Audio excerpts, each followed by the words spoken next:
Good afternoon and welcome to the 55th Annual Earth Day celebration.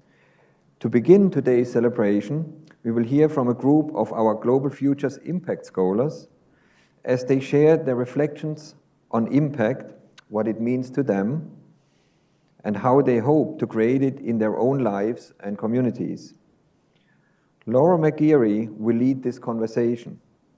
She's currently pursuing her Master of Sustainability Solutions degree and serves as a management intern with the College of Global Futures, where she helps guide the Global Futures Impact Scholars Program. Please welcome Laura, who will introduce the members of her panel.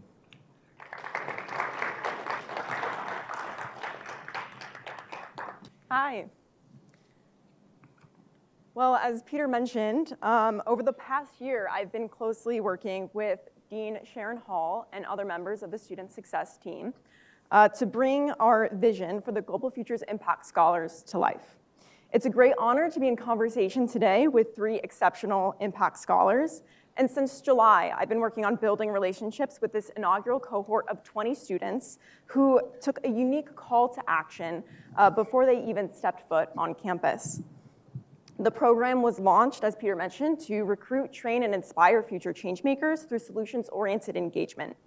We hosted guest lectures. You can see on the screen, we hosted guest lectures, we've taken tours, we've engaged in group projects that have real-life impact, we've cheered each other on, and we've had a lot of fun. After a year of cohort building programming, students have the opportunity to request up to $5,000 of funding to support impactful student experiences. So we're just at the cusp of that happening now. This summer, we will have an impact scholar scuba diving in Bermuda, filming a documentary in Chile, and studying sea level rise adaptation strategies in Vietnam. So you'll hear from these 3 impact scholars today, and they're eager to share their perspectives on impact and their hopes for the futures. There are many more exceptional students that I'd love to introduce to you. Some of them are in the audience, and we hope that you'll walk away feeling inspired and empowered to continue uplifting youth voices and engaging with this program as it continues to grow. So let's meet our impact scholars.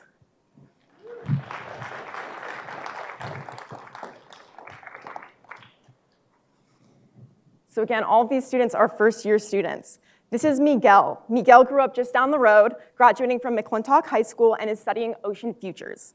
He has been involved in climate leadership roles for several years and remains highly engaged in student-led extracurriculars, as well as getting involved in research opportunities with Professor Neuer's Plankton Lab. This is Cece. Cece Billingsley was her class salutatorian at Florence High School, as well as her school district student of the year, and a future farmer of America. She is studying sustainability and, from my perspective, is a rising star in community engagement. This is Paige Hebert. She's a Barrett Honors student, also studying sustainability, and grew up in Stillwater, Minnesota. She has been actively involved in water, sanitation, and hygiene issues since high school, and she spoke at the U.S. WASH convening in Washington, D.C. last May. Next year, Paige will assume the role of Sustainability Vice Lead for ASU Changemaker. So, welcome.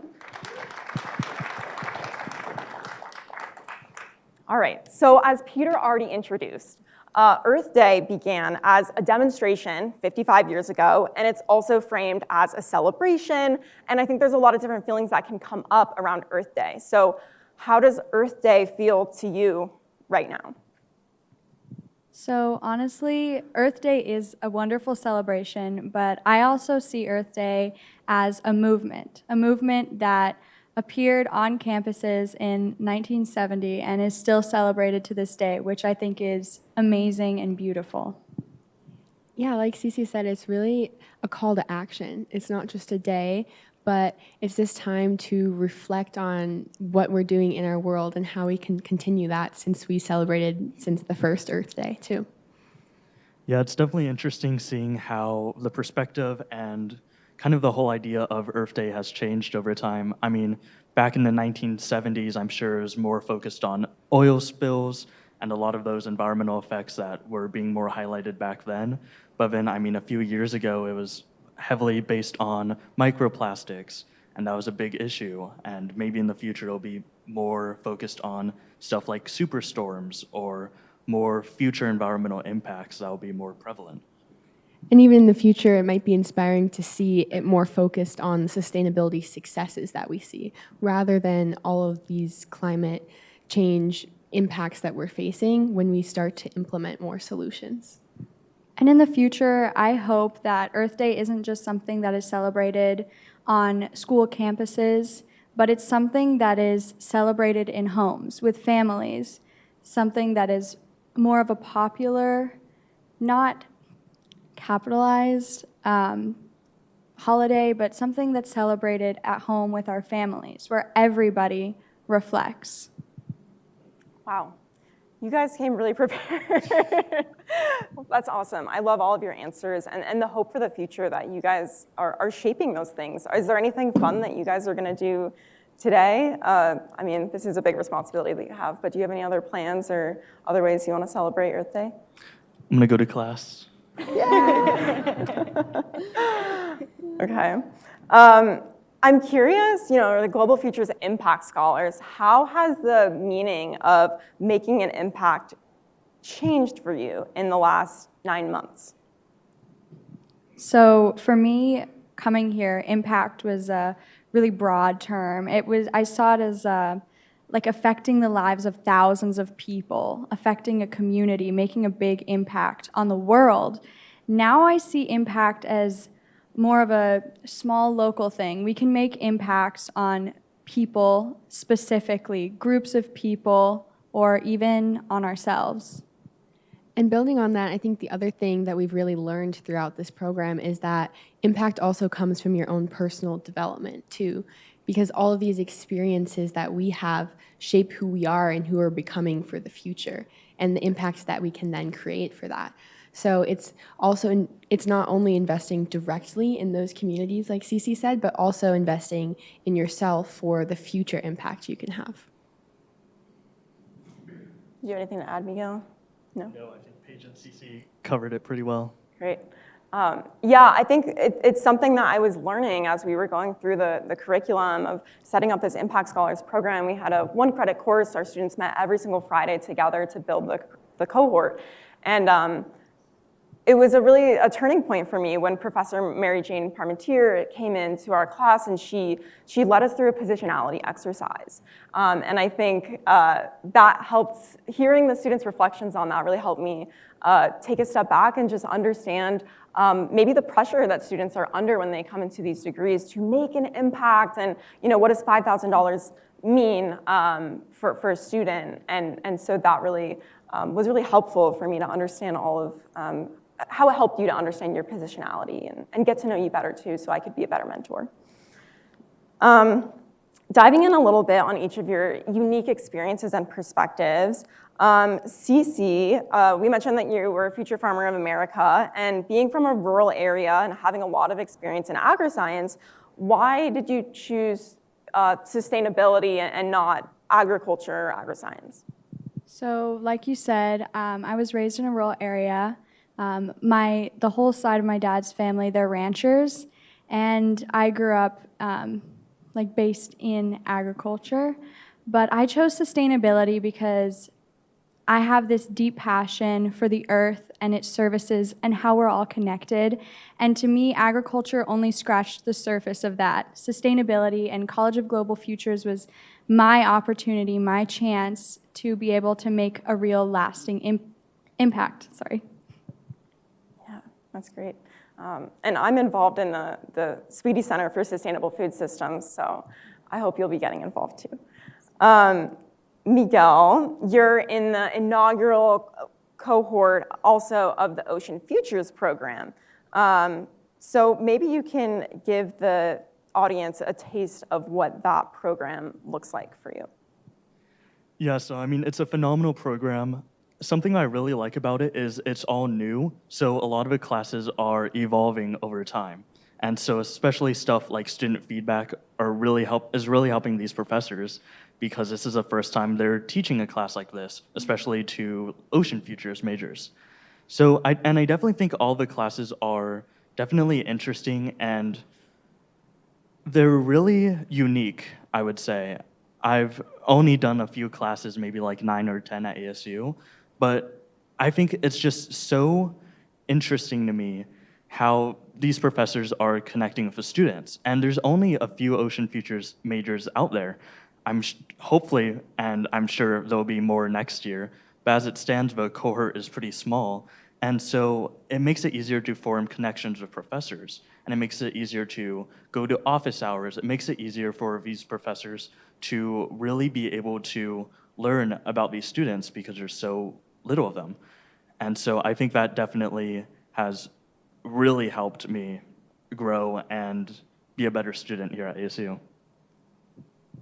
Yeah, also maybe something unique about the Ocean Futures is a lot of your classes the professors are zooming in for.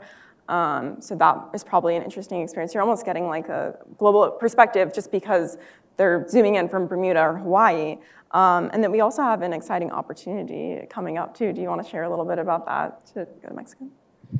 Yeah, I think one of the really cool aspects of Ocean Futures is, like Laura was saying, a lot of the professors are from Hawaii or Bermuda, and so they zoom in. And because there's connections with these places, like we have the BIOS facility in Bermuda, then there's fun study abroads. And I know I'm involved in one this upcoming summer.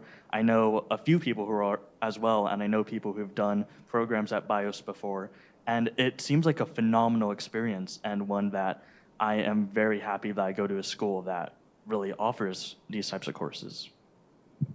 And Professor Susanna Neuer is bringing a group of students to Sado Intercultural in Rocky Point, but it's a really incredible center that studies the intersection of coastal areas and desert.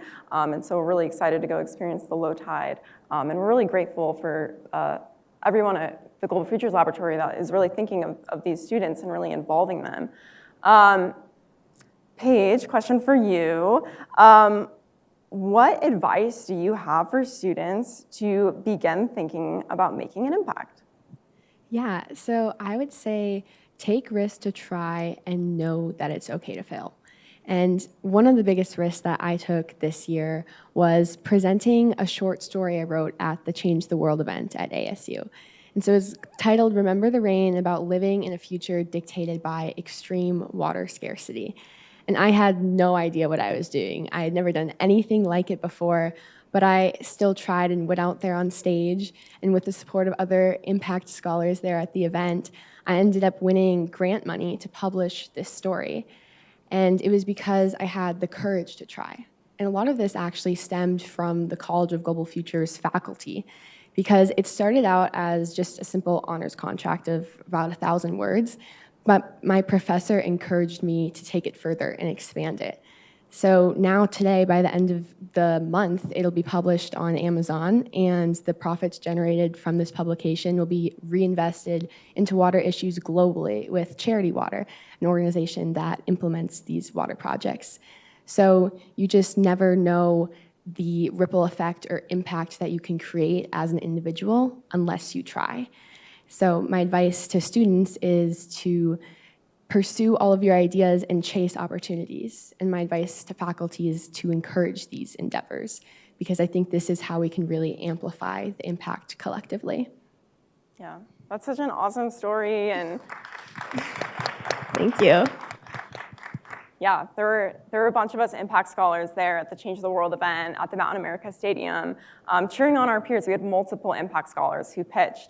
And I think that's so great. Like, seeing other students succeed is such a big part of knowing what you can do. And so I love to have the students all together and experiencing that.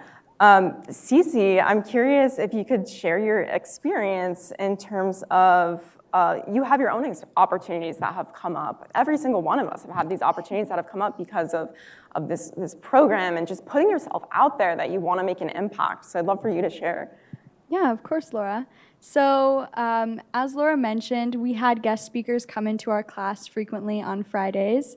And in one of these instances, Christine Yo came and talked to us, and she briefly presented this group at ASU that's working on consent-based siting for nuclear waste. And that sounded super interesting to me. So I reached out to Laura, and with her help, I was able to set up a meeting with Nicholas Weller, who administers this program. And now I have a student research position under the School for Innovation and Society, and I have helped bring this program to life a little bit. And it's been an amazing opportunity. I've learned so much. And last semester, they actually offered to create a class for me and one other student who are a part of this program, who are working for Nick's group. And I was able to take a 1-credit course class about the history of nuclear energy, and it has been the most amazing class. I truly couldn't have asked for anything better. And all I did was briefly reach out to Laura. I could have never seen myself ending up where I am now. Yeah, super cool. I'm excited to see, like I said, rising star in community engagement. So I'm excited to see where all of you go.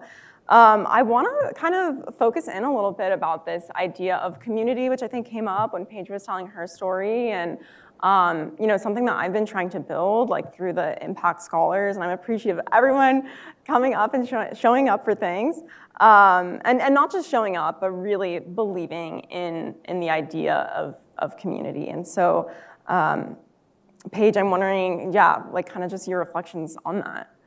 Yeah, I think Global Impact Scholars is really a place where we can collectively learn, innovate, and dream together, because we're encouraged to pursue our ideas with support and funding instead of obstacles.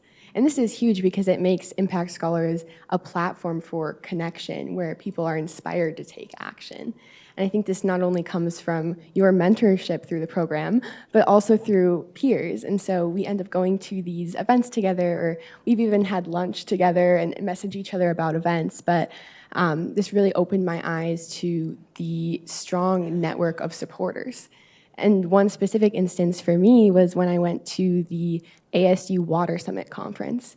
And there I was able to speak with Dave White about a study abroad opportunity because he had done a tour for the Impact Scholars. And now this summer I'll be going to Botswana to study water research in the Okavango Delta with Dave and his team. And I could have never imagined this before, but the Impact Scholars really bridged this gap and forged the connections that allowed me to see these possibilities. But I think more than anything else, it's just the friendships that I've made with students throughout these programs.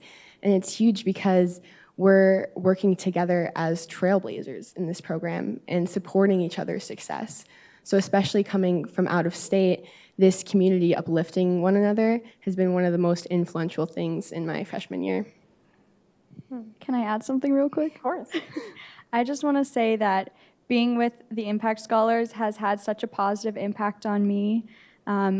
Being around these people who are putting themselves out there and trying all of these amazing things, it's such an inspiration. And Miguel goes to every single event. I don't know how he does it. It's true. Yeah, and Paige, she's always doing something amazing. And even the Impact Scholars that are here in the audience today, you all really inspire me to put myself out there and to be better and to make an impact. And it really just builds. Even with Cece's internship, she was able to invite the Impact Scholars, and we were able to sit in at a forum and learn about nuclear energy, which I didn't know much about before either. And so you can just see everything building off of one another through all of these events and experiences together. Yeah, definitely. I think as an off-campus student who, I can't go to dorm events too much, I have a little bit of trouble with, I guess, connecting with a lot of people. I think the Impact Scholars program has been phenomenal with that. I mean, I get lunch with at least one of these two every few weeks. I see some Impact Scholars in the audience who I volunteered with or who I'm in other organizations and clubs with. And so it's definitely been a really good experience being able to meet so many good, like-minded people who also want to change the world. Yeah, thank you guys. And I love how you guys are able to be mentors for each other too. Miguel, but I was actually gonna ask you, I don't know if there's anybody in the audience who hasn't seen Miguel before. I mean, he is highly engaged. And we talked a little bit about that, and because I would see him at the end, I'm like, is he getting his work done? He is getting his work done, okay. But also I was like, what's going on? So I'm curious if you wanted to just share a little bit about your experience and your style of learning and how that has been for you being at ASU. I think, like I said, I'm an off-campus student, so I try to do as many student engagement events as I can in order to help build connections and help make and maintain friendships. And so it's definitely, I do have to sacrifice some things here and there to go to a lot of events. However, it's something that I think is very much worth it. And a pretty big thing about the Ocean Futures classes is because a lot of them are online, a lot of them are recorded. And so it makes it way easier to be able to study and keep up with those classes, because something that a lot of other professors and classes that I've attended, something that they don't do is, don't record their lectures. So if I have a question, I would have to email them, I would have to go through a whole process. But I think Ocean Futures makes it super easy to be able to understand a lot of these topics and really grasp them, so that I'm able to go and do events like this without feeling like I'm falling behind or I don't understand what I'm learning. Yeah. Also, I think Miguel's been really strategic about how he's gotten involved too. So like, he's from the desert, he's studying Ocean Futures, and he joined the sailing team because he was like, that's what's gonna get me to the water, So I love just the innovative thinking of these students as well. I want to open up the conversation to any questions that are in the audience, so be thinking, but I want to ask another question just of all of you. This is a great opportunity to talk about intergenerationality, and so I'm curious, what can people in the audience, we talked a little bit about it with Paige, but what can people in the audience do to support your vision for the future and support our common goals? There's many things, obviously, but the first thing that comes to my mind is positivity. Especially with sustainability, there's so much pessimism because there's so many things that are happening in the world that aren't positive. There's so many. The reason we're here is to solve issues, right? We want to make a change, there's so many problems that we want to work on, and it can be overwhelming at times. And so when, like Paige said, we're encouraged, or there's that positive environment that we're immersed in, it really helps us so much. And it gives us the hope to continue and the hope for that positive future. I think, and this is going off a little bit of what you said, I think not shifting the blame, or not shifting the blame, but not shifting all of the pressure to the younger generation is something that would really help. I know many people who are older than me, who, when I tell them that I'm in a sustainability-related field or that I'm into ocean conservation, they'll say, wow, like, we really screwed a pooch for you guys. I'm thinking like, okay, you're a millennial talking like you're just about to sign up for the Mirabella down the street. Like, you still have time to actually make an impact, even if it's a small impact. And that's something that I see happen commonly. A lot of people are quick to say, like, okay, this is not our problem, when it's, of course, everyone's problem. So I think definitely trying to take some of that pressure, and while it's important to emphasize, helping the environment, I think also having more of focusing a lot on yourself and what you can do to help the environment is also a good thing. Yeah, you guys captured it really well. I just think that collective action builds a lot of hope and optimism for the future. Yeah. Thank you. Great job, you guys. Thank you. Yeah, I'd love to open it up to questions. We have a microphone going around. I see Jana's hand is up. This was awesome. Congratulations to Dean Hall and to Laura and to everyone, Mickey, who's involved in this. And I just am going to leave with such a resounding feeling of the community you built together. And I just want to see more of that around here. So I actually want to ask you, Laura, a question. It seems like you really did something spectacular with this amazing group of students, right? Yeah. And I'm just so incredibly proud to be at this institution with you all. And I can tell that just the three here represent the views of lots of impact scholars, and it's a big group with similar stories. And so Laura, what did you need to do to build that kind of community? Or maybe the students can tell us what Laura did well that made it so that you were having lunch together, you were going to events with each other. Because one of the greatest things about being in the Global Futures Lab is it's an all-you-can-eat buffet of amazing events.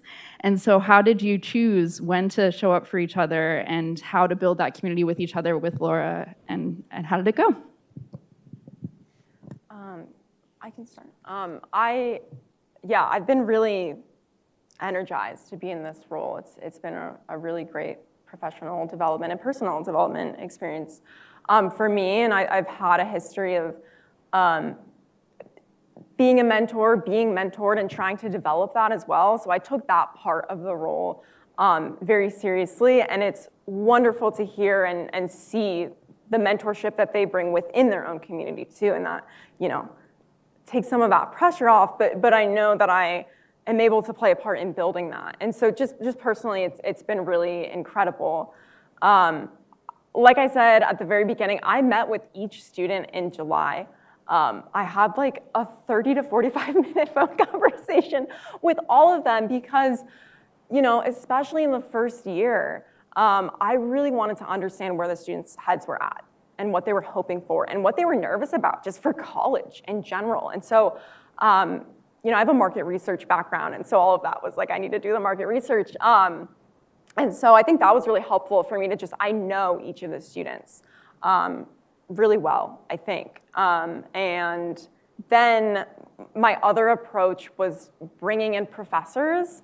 And I met with the professors for 15 minutes before class, and I talked to them, here's who the students are, here's some of the topics they're interested that connect. And so I try to really build the scaffolding in the background so that the things could just come to life almost as naturally as possible, right?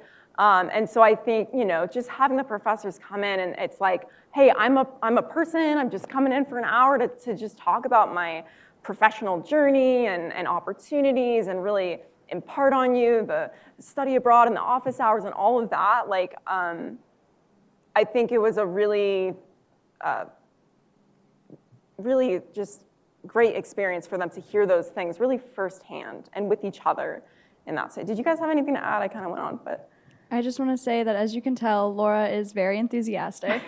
And the energy that she brings to every class, every time we see her, it's just incredible. And every time we had a meeting, she would start off with a list of events or activities going on or things we should get involved in. And that was very helpful too, because sometimes the emails can get overwhelming. Like you said, there's just so many things going on all the time. And because she took time to get to know us, she specifically highlighted things that she thought certain students would be interested in. And so she'd say, Miguel, there's this Ocean Futures thing that's going on. It's amazing. You should definitely go. And I feel like that really helped us a lot.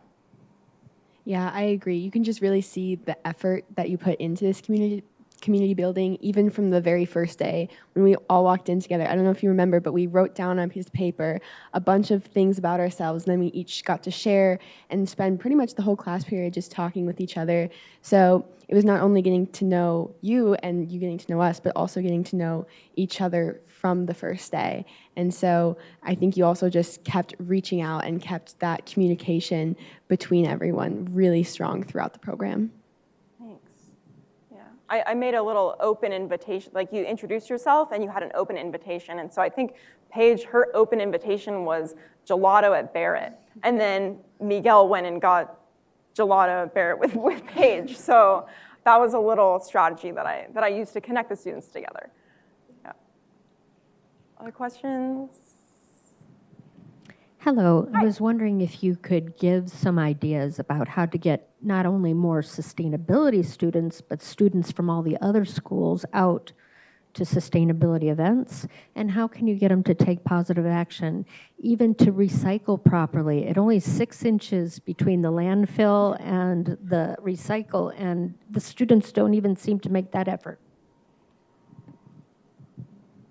It's actually kind of funny. At the beginning of the year, Paige came to me with this idea of us participating in an event where we created a product that would get funding and we could go speak about this product. And the first issue that we brought up was recycling when we were brainstorming, because a lot of people, you're right, a lot of people don't make that effort. And one of the main issues that we thought of was that sometimes it's unclear what should be recycled and what should be thrown away. Even with the labels on the box, sometimes you look at an item and you're like, where does this fall? And I feel like that can be a big issue. Some of it is that people don't care, but I feel like a lot of people do care.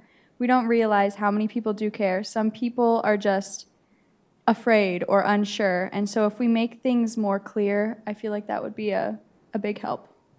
I think it's also really exciting because I think education is one of the ways we can get people to care. And with the new ASU requirements for sustainability, this is one of the ways we can start getting people to understand these issues and maybe come to more events. If you think about something and how it affects you in your life, then you're gonna be more apt to come to these events and learn more about recycling. And so I think that's a good step in the right direction and should be continued to get more people at these events too. Yeah, I mean, education does play like a massive role in this, like you guys are saying. I mean, I didn't really learn about sustainability or any sustainability initiatives until I was maybe a junior in high school, maybe sophomore.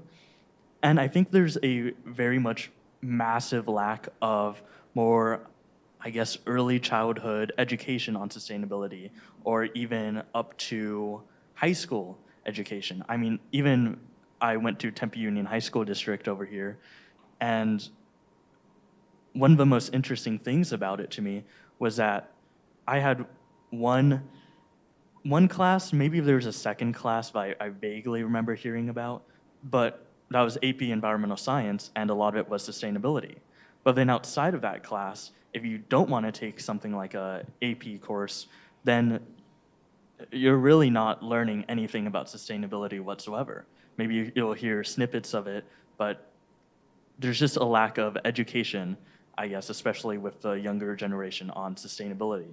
And until we kind of fix that, then it's going to be hard to constantly motivate people to get into more sustainability initiatives. I'm so glad you brought that up, Miguel, because that's a huge part of what you're passionate about too, and many of our students are passionate about education. I'm excited to see what these students do too as leaders. As we continue developing the program, we're going to have multiple cohorts, and they can lead the next cohort, and maybe we go out and we bring a buddy who's not from the College of Global Futures to an event, that sort of thing. So there's many ideas to come. Yeah, go ahead. Hello, my name is Petra Fromm, and I'm a professor in the School of Molecular Sciences. And I think this Global Future Impact Scholar program is really awesome. I really like it.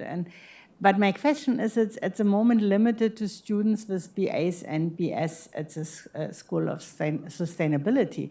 So would it be possible to extend it in the future to allow also students enrolled in life science, or students enrolled in physics, or students enrolled in School of Molecular Sciences and other programs to essentially participate? Because, there is a lot of exciting, and also the faculty participate, because there are a lot of exciting research going on, all the way from studying desert plants to studying coral reefs and so on in other schools. So are you planning to extend the program to also allow students in other majors to enroll in the program? Thank you. I really appreciate that question. I think there's so much going on at ASU too, right? So when I was trying to learn about how to set up this program, I went out to other programs that are across the university. We have Changemaker, that's open to everybody. And so I think the more and more we can connect these different programs together, that's only gonna help expand the opportunities. And so we'll see. There's so many ways that we can expand just the impact scholars within the College of Global Futures, and then see, how it can grow from there on. Thank you. Yeah, Melissa. Yes, hi. Thank you for an inspiring panel and your vision and positive impact. And I want you to think it's 2055, Earth Day, and you're all coming back for a reunion here at GFL at ASU. And you're looking back at a 30-year career in ocean futures and the future of food and community resilience. And you're looking back, and what are you most proud of? What are some of the goals that you accomplished and that you're just so proud of accomplishing in these next 30 years? And don't think too much about it. Go from your gut. That's a big question. They were afraid of, what are you going to do with your funding, let alone this?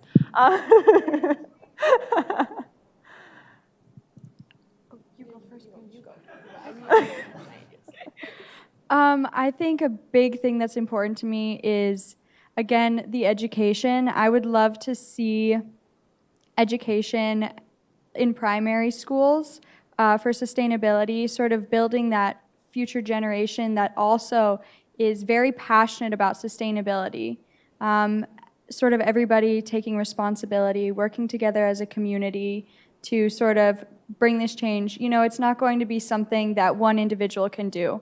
It's not going to be something that a small group of people can do. It's something that we have to, a change we have to make collectively as a society. And so I think in 30 years, I would like to have us come here today and say, guys, we did it. We came together. We finally worked on something positive together, and we made a real change. That was really good. It's hard to follow up on that. I was thinking more specifically, my interests lie in water issues.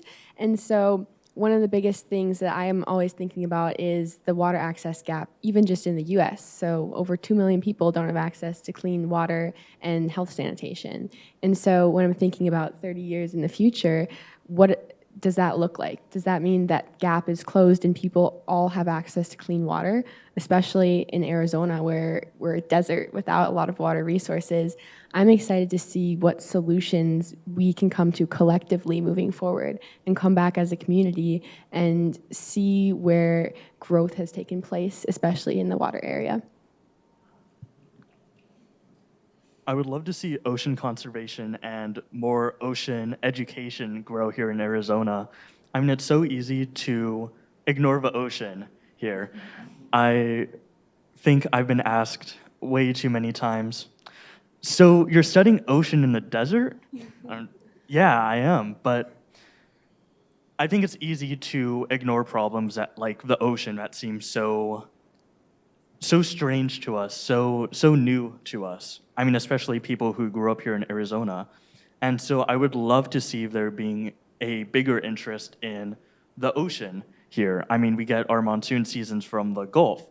A lot of our weather is heavily dependent on the ocean, not heavily dependent, pretty much dependent as a whole on the ocean. But I think living here these past 19, almost 20 years, I've seen that there's not really too many people interested in the oceans. I agree with Miguel, and I kind of want to build off of that a little bit. I think that as humans, sometimes we tend to separate ourselves from things that we don't see, and in a continually newly urbanized world, we sort of separate ourselves from nature. And I think it's really important that we slowly re-immerse ourselves in nature because we are connected to it. We are deeply rooted and connected to our environment and to this earth. And I think it's important, like Miguel was saying with the ocean, that we think about how all of these systems are interconnected and how we are connected to them. We are not a separate entity from nature. We are, like I said, highly immersed in it. And I think that's what Earth Day is all about, reconnecting with the nature, because we can't begin to solve a problem when we are ignorant of it and we don't know nature and the world around us. So I think that's a really good point you brought up. Great job, y'all. Do we have a question? Yes. Hi, I'm Kate Howells, proud elder millennial, not at Mirabella yet, but we work in strategic marketing communications, quite a few of us here, and I'm curious to hear from you kind of what was a moment or a magic moment for you that sparked your interest in this. I think, Miguel, you talked about how it was maybe in high school that you had your first class, but as we think about how we're going to bring more students in, because that's really important for us, is building this community, how we actually reach them is something we talk about all the time. And so where they're getting, news and information and who people listen to when they're in elementary school, high school, et cetera, that influence them. Just curious, and it doesn't have to be the aha moment, but times when you've really felt inspired, earlier on that brought you into this field. So the actual way that I found out about the sustainability program here, I had no idea all throughout high school what I wanted to major in, and so I was frantically senior year searching, trying to figure out where I wanted to go to school, what I wanted to study, and I was watching every single crash course video on majors, and I watched the crash course video on School of Sustainability, and it blew my mind. Once I watched that video, I was like, this is what I want to do with my life, because I had realized all of the connections, all of the passions in my life, everything that had to do with what this 10-minute YouTube video had just talked about. And that's why I'm here today. My experience was a little bit different because I had always kind of known that I wanted to go more into the sustainability tract, especially coming from Minnesota, the land of 10,000 lakes where water was everywhere. And then I decided to move to the desert because there are definitely issues to be solved here. And so I saw it more as all the opportunity. When I learned about the College of Global Futures and sustainability, all of the opportunities that came with it were something you can't get anywhere else at any school. And that was really highlighted to me through the websites and the programs, and even talking to people like Laura before coming to ASU, and just knowing that this could be the place where I can make an impact in sustainability. I grew up here, like I said, the past 19, almost 20 years, and and I'm not going to use hate because it's a strong word. I mildly dislike Arizona. I don't like the heat. I don't like the desert. I don't like the rocks. And so I think Mild dislike. Okay. I don't really like it here. And so I viewed Ocean Futures as a way to broaden my horizon. I mean, I knew very little about the ocean coming into this program, and to me, it was like an alien world. And so I think definitely leaning more into that aspect, leaning more towards, a lot of students who are in a lot of these local high school districts, for example, they were probably born here, or they spent most of their life at least in the desert. And something that really interested me in this program, and it's something that I see a lot of marketing towards. There's a program that focuses on the Twilight Zone, and their big, grabber is that it's like an alien world down there. There's a lot of stuff that's really cool and sick that you wouldn't see otherwise. And so I think definitely the idea that A, it's not Arizona and it's not the desert, but B, that it's something that is completely new to me was something that really grasped my interest and got me excited to be in this program. Raise the intrigue. Do we have time for one last question? Great. Hello, my name is Ghazi. I am a student of sustainability as well. And I know Cece, she is my classmate in one of the classes. So I do have a question, because I grew up in the desert. I came 16 hours away. And so how do you think is important to, I forgot what I'm gonna say, but how do you feel about, changing the way the desert looks like? Instead of having it all like sand, just having it green, for example. How do you think about it? I don't think we should necessarily change the desert. I feel like the main issue Arizona has right now is we've tried to change the desert. We grow really water-intensive plants here. We have a lot of huge golf courses, and I feel like that's part of the problem. I think we should embrace the desert. I mean, I know Miguel hates it. Maybe he should move to some island, study the ocean, live on a boat. But I think we should embrace the desert, and I think taking inspiration from the indigenous peoples of this area and how they change their practices to work with the environment here, I feel like that's very important. Yeah, I mean, I know a lot of people love the desert, and I definitely think it's something that needs to be kept. I mean, I think one of the greatest things about being here in the United States is that if you go I don't know, that direction maybe, then you'll end up in San Diego. You'll end up at the ocean. But then if you go a little bit north, you'll end up in more woods areas. There's a massive diversity of environment here. And I mean, that includes the desert. And while I personally don't like the desert that way, I definitely think that it's something that needs to be here. And plus, I mean, like, there's a lot of cool wildlife and a lot of cool plants that thrive here. So changing it wouldn't, I would say, be the greatest. Focus on adaptation strategies for future schools. I was just going to say, it was here long before we were. And so I think, like Cece said, embrace it instead of trying to change it. Great. Thank you. Thank you, everyone, for your questions. Great job.